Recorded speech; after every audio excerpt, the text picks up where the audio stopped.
କାରଣ ଏ ପାଲା ସଂସ୍କୃତି ଭିତରେ ପାଲା ଇତିହାସ ଭିତରେ ଜଣେ ମୁସଲମାନ ଅଛନ୍ତି ଏ କଳି ଯୁଗର ଆଧୁନିକ ଯୁଗର ଅଳ୍ପ ଦିନର ଆପଣ କଥା ପଡିବ ଆମ ଏଇ ବିଷୟଟା ଚାଲୁ ତା ଭିତରେ ସେ ରହିମି ଖାଁ କଥା ମୁଁ କହିବି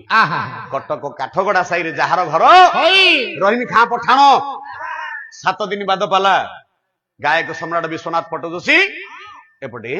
ଗାୟକ ସମ୍ରାଟ ହରିନାଥ ଦି ଜଣଙ୍କର ଚାଲିଛି ବାଦ ପାଲା 7 ଦିନ ମାର୍ଗଶିର ମାସ ହାଡ ଭଙ୍ଗା ଶୀତ ସବୁଦିନ ରହିମି ଖାଁ ଯାଉଛି ପାଲା ଦେଖି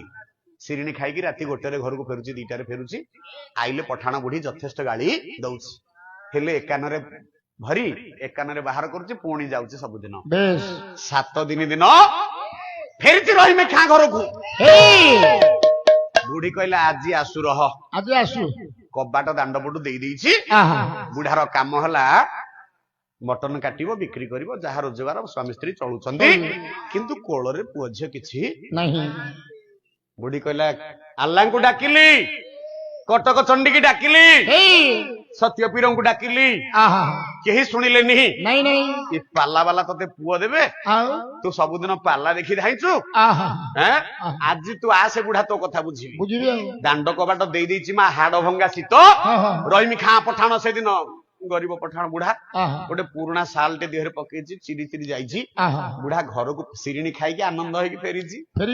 ଯିଏ ଆଜ୍ଞା ଜ୍ଞାନ ଭିତରେ ବୁଡି ଯାଇଛି ସେଟା ଆନନ୍ଦ ତାକୁ ଶୀତ କାକର ଥଣ୍ଡା କିଛି ଜଣା ପଡିବ ଦୁଆରକୁ ପଳେଇ ଆସିକି କବାଟ ଠକ୍ ଠକ୍ କରି କବାଟ ବାଡେଇ ଦେଲା ବୁଢୀ କାନରେ ବାଜୁଛି ବୁଢୀ ଆଜ୍ଞା ରୁଷିକିରି ଅଛି ବୁଢୀ ଆଉ କବାଟ ଖୋଲିଲାନି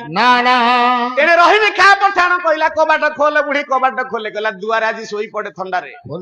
ପାଲା ନିଶାଟା ଏକାଳ ତର ଆଜି ଛାଡିଯିବ ଆଜ୍ଞା ଗରମ ଯେତେ ଜୋରେ ହଉ ଆପଣ ସହିଯିବେ ଶୀତଟା ସହିବା ଭାରି କଷ୍ଟ ହାଡ ଭଙ୍ଗା ଶୀତ ଥୁରୁ ଥୁରୁ ଥୁରୁ ଥୁରୁ ହେଇ ରହିମି ଖାଁ ପଠାଣ ସେଦିନ ଦୁଆରେ ପୁରୁଣା ସ୍କାରପଟି ଘୋଡି ଶୋଇଲା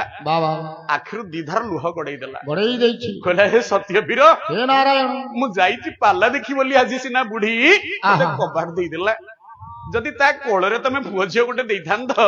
ସେ ତ ସବୁଦିନ ତୁମର ଜୟ ଜୟକାର କରୁଥାନ୍ତା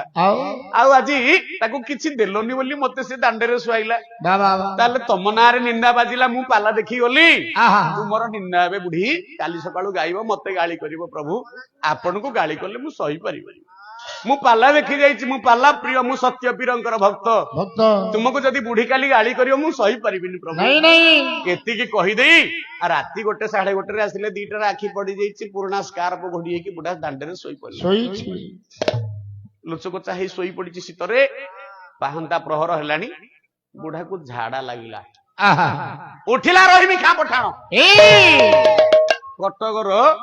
ମହାନଦୀ ବନ୍ଧ ଝାଡା ଯିବ ମୁସଲମାନ ଲୋକ ମୋର ଭାଇ ମାନେ କିଏ ବସିଥିବେ ଦେହକୁ ନେବେନି ଲୁଙ୍ଗି ପିନ୍ଧନ୍ତି ଅତଏବ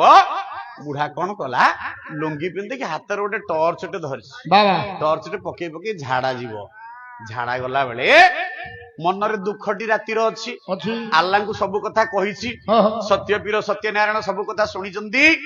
ଆଉ କୁଆ କୁଆ କୁଆ ଶବ୍ଦ କାନରେ ବାଜିଲା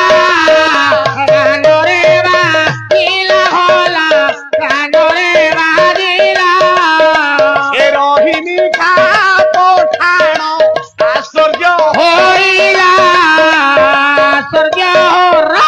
ଚମକି ପଡିଲା ରହିମି ଖାଁ ପଠାଣ ଏଇଠି ଗୋଟେ କୁଆ କୁଆ କରୁଛି କିଏ ସେ କାନ୍ଦୁଛି ଏହା ଭାବି ଆଜ୍ଞା ଟର୍ଚ୍ଚଟା ବୁଢା ପକେଇଲା ଟର୍ଚ୍ଚଟା ପକେଇଲା ବେଳେ ଅରଖ ଗଛ ମୂଳରେ ଅରଖ ଗଛ ମୂଳରେ ସଦ୍ୟ ଜନ୍ମିତ କିଛି ସମୟ ହେଲା ଜନ୍ମ ହେଇଛି ଲାଭି ଲାଡ ସବୁ ଲାଗିଛି ନାରାୟଣଙ୍କର ତ ଇଚ୍ଛା କି ଫୋପାଡି ଦେଇଛି ବା ସେ ନାରାୟଣ ତାକୁ ଦେଲେ ଦେହ ସାରା ମା ଲାଳ ସାଲୁ ବାଲୁ ଜନ୍ଦା ପିମ୍ପୁଡି ବେଢି ଗଲେଣି ବୁଢା ଟର୍ଚ୍ଚଟା ପକଉ ପକଉ ହାତ ଗୋଡ ହଲେଇକିରି କୁଆ କୁଆ କରୁଛି ଛୁଆଟା ଜୀବନ ସାରା ତ ଛୁଆ ମୁହଁ ଦେଖିନି ବୁଢା ସାଙ୍ଗେ ସାଙ୍ଗେ ଯୋଉ ସ୍କାରଟା ଦେହରେ ଆଜ୍ଞା ପକେଇଥିଲା ତଳେ ପାରିଦେଲା କହିଲା ଧନରେ ଏ ବୁଢା ବୟସରେ ମୁହଁ ଦେଖେଇବାକୁ ଥିଲା କେତେ ନିନ୍ଦା ଶୁଣିଲିଣି କେତେ କଥା ଶୁଣିଲିଣି ଆଜି ପୁଣି ଏ ବୁଢା ବୟସରେ ଆରେ ଯଶୋଦା ରାଣୀ ବିପ୍ର ସଦାଶିବ କଣ କହିଲେ ଆରେ ଯଶୋଦା ରାଣୀ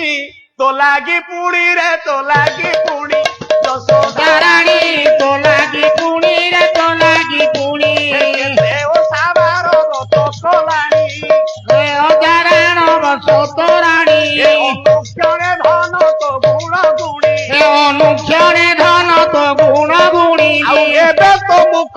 ଖାଇଲୁ କିରେ ନଟ ଭର ସୁନ୍ଦର ତନୁ କାହୁ ଥିଲୁ କାହୁ କହିଲୁ କିରେ ନଟ ଭର ଆଖିରୁ ଆଜ୍ଞା ଧାର ଧାର ଲୁହ ଗଡି ଯାଉଛି। ବୁଢା ତଳେ ସ୍କାର୍ପଟା ପାରିଦେଲା, ଲାଳ ସଲବଲ ଲାଗିଛି। ସେ ଛୁଆଟାକୁ ଆଣିକି ଥୋଇଦେଲା ସ୍କାର୍ପରେ। କିଏ କାଳେ ଦେଖିଲେ ପଚାରିବ କଣ କହିବ ପଚାରିବ ବୋଲି ବୁଢା ତର ତର ହେଇକି ଜାକିକି ଭିତରେ ଧରିକି ପଳଉଛି। ଯାଇ ଦୁଆରେ କବାଟ ଠକ୍ ଠକ୍ କଲା। ଓଡିଆ ପାଲା ସାହିତ୍ୟର ଇତିହାସ ଲେଖକ ହଉଛନ୍ତି ଡକ୍ଟର ଯଦୁମଣି ଦାସ। ଯଦି କିଏ ସନ୍ଦେହ କରିବେ ସେ ବହି ଆଣିକି ପଢିଲେ ଆପଣ ଜାଣିପାରିବେ। ଅତଏବ କବାଟ ଠକ୍ ଠକ୍ କଲା ବେଳେ ପାହାନ୍ତା ସକାଳ ହେଇ ଆସିଲାଣି। ପଠାଣ ବୁଢୀ କବାଟ ଖୋଲିଲା, କହିଲା କଣ ହେଲା କାହିଁ ସକାଳଟାରୁ ଏମିତି ଉତ୍ପାଦ ହଉଛୁ? କହିଲା ଆଲୋ ଉତ୍ପାଦ ହଉନି, ଛୁଆଟା କୁଆ କୁଆ କୁଆ କାଟି ଭିତରେ ହଉଛି। ସେତେବେଳେ ବୁଢୀ କହିଲା ଏ ସତ କୁହ କଣ କଣ ଧରିଛୁ? ନାଲୋ ପାଟି କରନା ପାଟି କର। ସତ୍ୟନାରାୟଣଙ୍କର ଦୟା ହେଲା, ଆଲ୍ଲା ଦେଇଛନ୍ତି, ମୋ ସତ୍ୟପୀର ଦେଇଛନ୍ତି। ନା ଚଣ୍ଡାଳ ବୁଢା ରାତିରେ କୋଉଠୁ କାଛୁଆ ଚୋରି କରିକି ଆଣିଛୁ ସତ କଥା କୁହ। ବୁଢା କାହିଁକି ଆଜ୍ଞା ଚୋରି କରିବ? ନା ନାଇଲୋ ମୁଁ କାହିଁକି କାଛୁଆ ଚୋରି କରିବି? ଝାଡା ଯାଇଥିଲି, ବନ୍ଧ ହୁଡାରେ ଗଲା ବେଳକୁ ଅରଖ ଗଛ ମୂଳେ ଶୋଇକିରି କାନ୍ଦୁଛି। ଦେଖିଲି ଯେତେବେଳେ କାଲି ରାତିରେ ତୁ ମତେ ଗାଳି ଦେଇଥିଲୁ ସତ୍ୟପୀରଙ୍କୁ କେତେ ନିନ୍ଦା କରିଛୁ, ଆଉ ସେଇଥିପାଇଁ ସତ୍ୟପୀର ପୁରା ଦେଇଛନ୍ତି ମତେ। ନେ ଆଜି ସେ କିଏ? ସେ ଓଡିଶାର ବରେଣ୍ୟ କଣ୍ଠଶିଳ୍ପୀ ମହମ୍ମଦ ହବିବ, ଯିଏ ବମ୍ବେର ସବୁ କଣ୍ଠଶିଳ୍ପୀ ମାନଙ୍କର କଣ୍ଠକୁ ନକଲ କରି ଗୀତ ଗାଆନ୍ତି, ଯାହାଙ୍କ ନାଁରେ ଓଡିଶାର କଟକର ହବି ମେଲୋଡି ଚାଲେ। ମହମ୍ମଦ ହବିବ ସେ ହଉଛନ୍ତି ସତ୍ୟନାରାୟଣଙ୍କର ପୁଅ, ପଠାଣ ପରିବାରର ପୁଅ। ଜୀବନରେ ପଠାଣ ଗୀତ ଛାଡି ଦେଇକି ଖାଲି ଜଗନ୍ନାଥ ଗୀତ ଗାଇଲେ, ଖାଲି ପ୍ରଭୁଙ୍କର ଗୀତ ଗାଇଲେ। ହେଲା ମୋ ଭାଇ ବସିଥିଲେ ପଠାଣ ମୁସଲମାନ ଭାଇ ଜଣେ ପୁରସ୍କାର ଦେଇଛନ୍ତି ବୋଲି ତାଙ୍କ କୀର୍ତ୍ତି କଥା କହିଲି। ତେଣୁ ଆମେ ଭାଇ ଭାଇ କିଏ କହିଲା? ଆମ ଭିତରେ ପ୍ରଭେଦ କାହିଁକି? ଆମ ଭିତରେ ସେଇ ଅଛନ୍ତି, ଆମେ ଅଛୁ ସବୁ ଏକାଠି ଅଛୁ, ତାର ନିଦର୍ଶନ ହଉଛି